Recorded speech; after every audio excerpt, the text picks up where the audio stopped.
Hindi din nyo binigay siya sa mga lasa. Ha? Bakit naka-diaper ka pa? Kahit ako naka-diaper ka pa. Ginagawa ko lahat. Baka po hindi magpaalala sa inyo. Hindi ka po matagay ka namin sa tagay. Hindi! Huwag kayong mag-alala. Mahal naman namin kayo. At kung may nagpapasalamat, kahit ako nakagarni ako yung mahal na mahal. Pero yung camping ninyo, naibalik na. Di ba? Pero pumunta ka sa bahay, kakatayin na natin.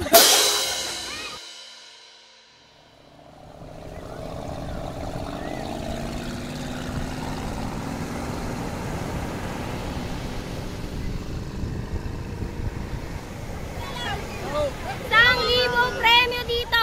Sino pong unang makaubos ng dede na may lamang alak siya panalo. Pero yung Chris, kailangan niya mag-diaper. Ano yapa ba? Ano yung padididing yan? Puta nang yan. Sila boy. Alak ata yan. Matindi pa nga ngayon. Hindi ka lang mainom eh. Bayaran ng motor.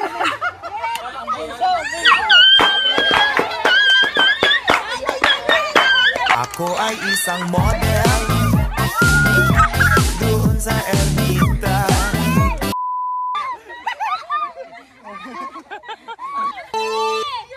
Tanggal gidlidad eh.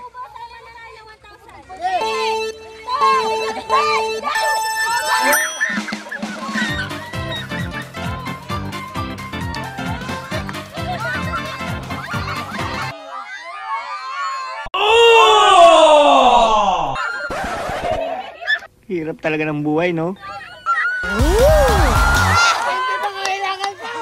If you only have 24 hours in a day, your success is dependent upon how you use the 24. You gotta hear me. People talk about Oprah Winfrey, you know, Ted Turner, Warren Buffett. Listen to me. I don't care how much money you make. Lahat po kasali. Ang kusinan. At ang tatal sa kanila. Wala lang kalang guys.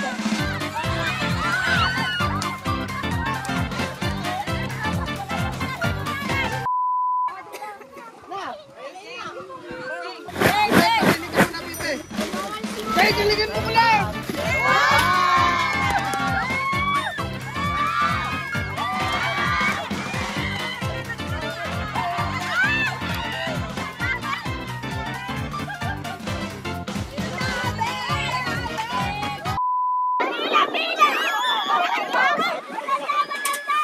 Dapat matanda din yung program.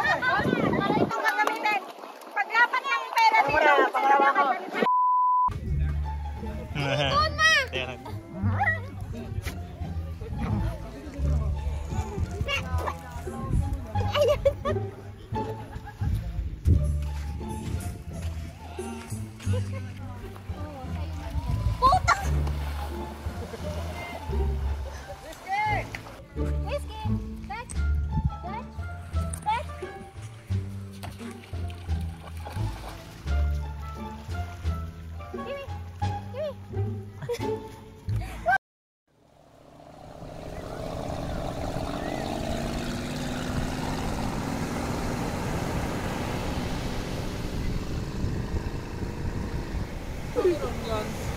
Tuwaan sa may popo.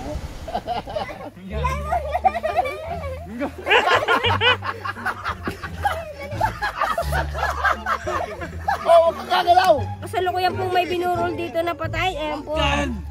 Sinasabi ko po sa inyo, huwag po kayo maglalasing. Wag sa ulo! Wala, nasaan din mo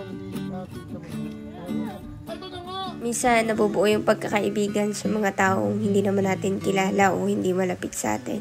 Marahil marami nagtatanong sa inyo kung bakit close pa rin si Bordang Ina at si Parindayo. Bakit nakakasama pa rin ni Parindayo yung mga kaibigan ni Bordang Ina o yung pamilya ni Bordang Ina. Madali lang sagutin yung mga tanong nyo. Kung patuloy nyo kasing uunawain o kaya naman iintindihin yung mga bagay-bagay na hindi naman dapat pag-aawayan o kaya naman mas pipiliin para magkasundo na lang yung dalawang panig, gano'n naman yung mangyayari. Kesa magkagulo, diba?